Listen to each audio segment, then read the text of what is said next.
ठीक है। स्वामी जी, जिस तरह से कहीं ना कहीं हमारे देश में आरक्षण एक बहुत बड़ी बीमारी है। पिछली सरकारों ने आरक्षण दिया, और जैसे संविधान में लोग कहते हैं, हमने पढ़ा है कि मात्र 10 साल के लिए दिया गया था। एक मजबूर जो व्यक्ति है, गरीब व्यक्ति को देना जरूरी था, लेकिन वो बढ़ते बढ़ते ऐसा बन गया कि नासूर बन गया है। नौकरी के बाद भी आरक्षण चाहिए, शिक्षा में आरक्षण चाहिए, हर जगह उनको आरक्षण चाहिए।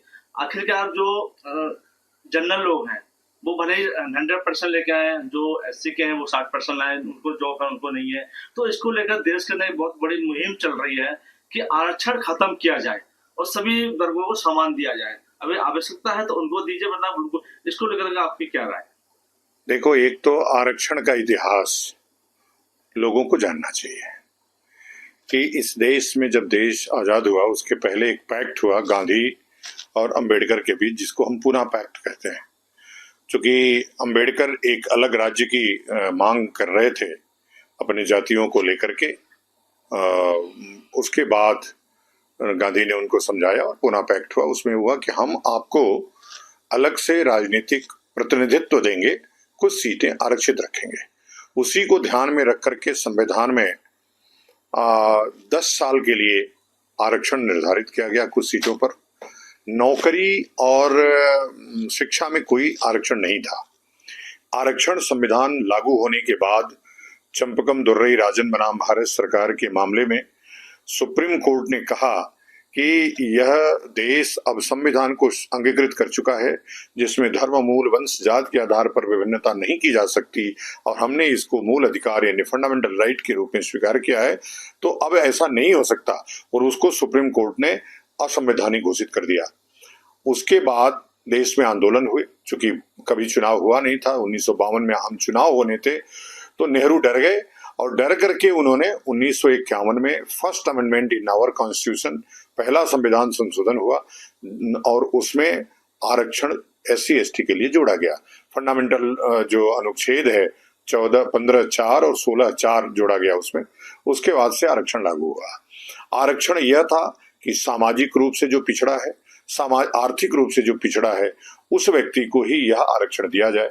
उसमें कुछ जातियां 1937 में ही सम्मिलित की गई, जिसको हम शेड्यूल कास्ट करते हैं। कास्ट का शेड्यूल माने कास्टों की सूची, जिनको सुविधा देना है, जिनको आरक्षण देना है, वो SC और ST, दो जो जंगलों में रहने वाले, वनों में रहने वालों को ST, और जो सामाजिक रूप से जिनके ऊपर जाति हमले हो रहे थे, ऐसे लोगों को SC बनाया गया। लेकिन आज जो स्थितियां हो रही हैं, OBC आरक्षण उसके बाद आया, उसमें क्रीमी लेयर लागू हुआ। आज 60% जो OBC है वो आरक्षण से बाहर है, क्योंकि वो 8 लाख से ज्यादा आमदनी का है। झूठे ही अपने ऊपर OBC का ठप्पा लगा के घूम रहा है, उसका कोई मतलब नहीं है, जबकि वो जनरल कास्ट हो चुका है। केवल एक पॉलिटिकल शब्दावलियां बनकर के रह गई हैं, और आरक्षण समाज में जातीय हिंसा, जाति वैमनस्यता, समाज में वैमनस्यता फैला रहा है, योग्यता को रोक रहा है। एक तरफ एक व्यक्ति 500 नंबर पाकर के घास छिल रहा है, और दूसरी तरफ 150 नंबर पाकर के एक व्यक्ति IAS बन के घूम रहा है। तो 150 नंबर वाला वो कितना योग्य होगा? यही क्या इस देश के साथ धोखा नहीं है? तो यह आरक्षण केवल और केवल जातीय हिंसा नहीं, देश को कमजोर करने, अयोग्य करने, जब अयोग्य लोग सिस्टम में रहेंगे तो देश कभी भी आगे नहीं बढ़ सकता है। इस कारण अब पुनः एक मुहिम शुरू हुई है।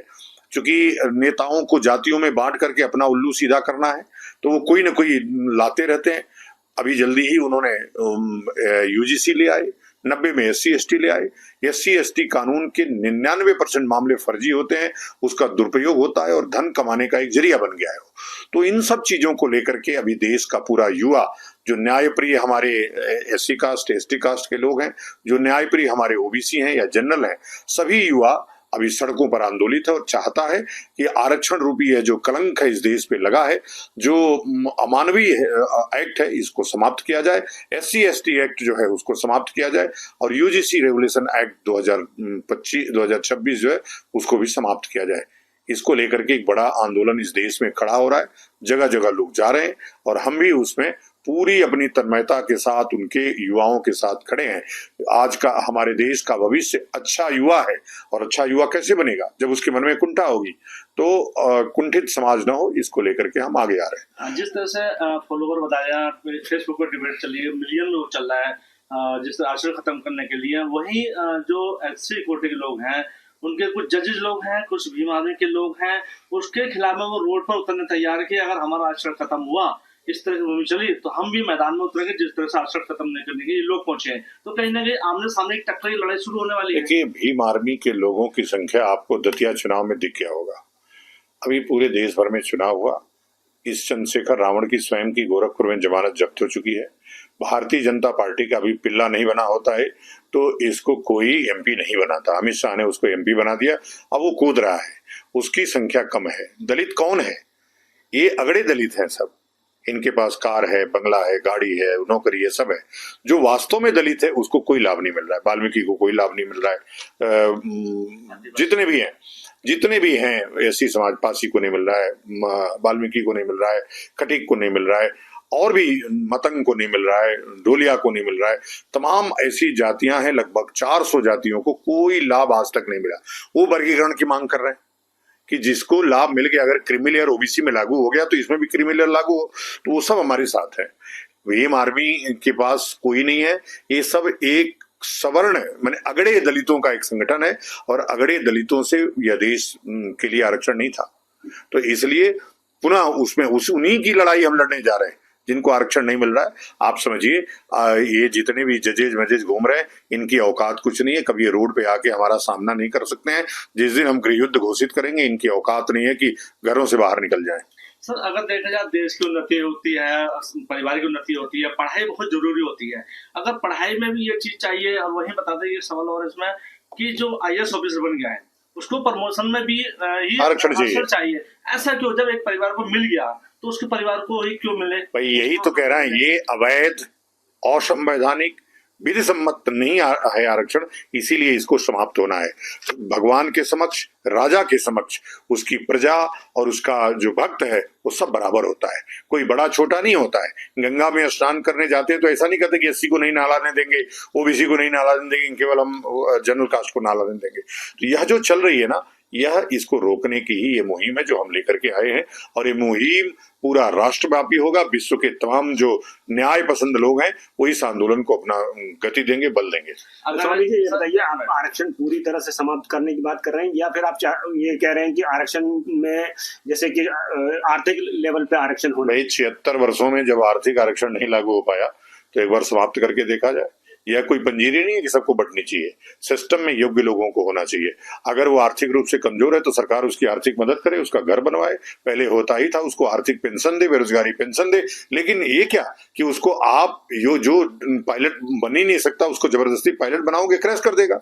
तो इसलिए जो प्राकृतिक रूप से अयोग्य व्यक्ति है उसकी आर्थिक मदद हो, यह इसके पक्षधर है। लेकिन आरक्षण का पूरा समूल नाश हो, इस पक्ष में है। एक तो राहुल गांधी आरक्षण बचाव की बात करते हैं, वही कहीं ना विपक्ष में भी सवाल उठ रहा है कि आरक्षण क्यों खत्म किया जाए। और वही अभी पीछे एक वीडियो राहुल गांधी की आई है, कोई व्यक्ति था जो उनको भीम अम्बेडकर आरक्षण की किताब दी, वो नीचे डाल दी गई, एक जगह दिखाते कि हम आरक्षण के साथ हैं, भीम अम्बेडकर के साथ हैं। आखिर संविधान में हमने भी पढ़ा, काफी लोगों का सहयोग रहा, सबसे ज्यादा ब्राह्मणों को राज में संविधान लिखने में। तो एक नाम क्यों दिया है? कहीं ऐसा था जो अंग्रेजों ने उस समय फूट डाली हमारे आजादी के समय में, इनको बांट दो। तो भाई वही मुहिम में ये जो भ्रष्ट था पिछला, वो तो लेकिन चल रहा। अम्बेडकर संविधान के निर्माता नहीं है, पढ़ने लिखने वाले लोग सब जानते हैं। उस पर तमाम किताबें आ गई हैं, मैंने स्वयं भी किताब लिखी है। मुहिम है यह, एक वोट बैंक के और नोट बैंक के चोरों ने ये सब उनको आगे बढ़ाया है। और आज वो आगे इसलिए हो गए हैं कि ये उनका वोट बैंक है। उनके पास वोट बैंक ना होता तो उनको कोई पूछता भी नहीं। आज अम्बेडकर सिर्फ कांसीराम के बनाए हुए व्यक्ति हैं। उसके पहले ना इनको कोई पुरस्कार मिला, भारत रत्न तक नहीं मिला। क्यों नहीं मिला? इसलिए कि कुछ किए ही नहीं थे। कांग्रेस जानती थी कि कुछ नहीं किए। भाजपा को चूंकि अम्बेडकर की बिरादरी का वोट चाहिए इसलिए, और ये ब्राह्मणों को गाली देते हैं। और ब्राह्मण को भारतीय जनता पार्टी बर्दाश्त नहीं कर पा रही है, क्योंकि वह सिस्टम में योग्य व्यक्ति है। जिस प्रकार से जेनेटिक्स है ना, वैसे ही वर्ण व्यवस्था है। अब गाय का बच्चा गिर ही तो होगी ना। आप क्यों उसकी दूध पसंद करते हैं, जर्सी का दूध क्यों नहीं पसंद करते हैं? यही अंतर है। यह प्राकृतिक न्याय है। और कृष्ण ने कहा चतुर्वर्णम मया सिस्टम गुणकर्म विभाग से, यह जो गुण कर्मों के आधार पर तुमको विभाग मिल रहा है इसको तुम स्वीकार करो और इस जीवन में अच्छा कर्म करो ताकि अगले जन्म में तुमको अच्छा जन्म मिले।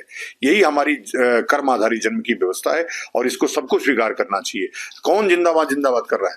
जिसको अब देखे होंगे आंदोलनों में, जिसको सीबीएसई की फुल फॉर्म नहीं पता, जिसको नीट की फुल फॉर्म नहीं पता, वो आरक्षण में आकर के उस पे बातें कर रहा है। बहुत ज्यादा जितना देखा जो शब्द कोई सुन नहीं सकता, वो शब्दों हम ऑलरेडी यहाँ रहे मौजूद रहे 36 दिन तक, कोई ऐसी चीज नहीं छोड़ी, वो भी लड़कियां जो एक नारी होती है सम्मान। ये कम्युनिस्ट जो आंदोलन है पूरी तरह से सेक्स और उस पे आधारित है, इसलिए उन्होंने पूरा अपना सब घोड़ा खोल दिया। यहाँ पे सारी लड़कियों की इससे अश्लीलता कराई, भारत की संस्कृति के ऊपर जो कुठाराघात हुआ, ऐसा आंदोलन अब कभी भी जंतर मंतर पर हुआ उसके पहले ही हम लोग वहां प्रहरी की तरह खड़े रहेंगे।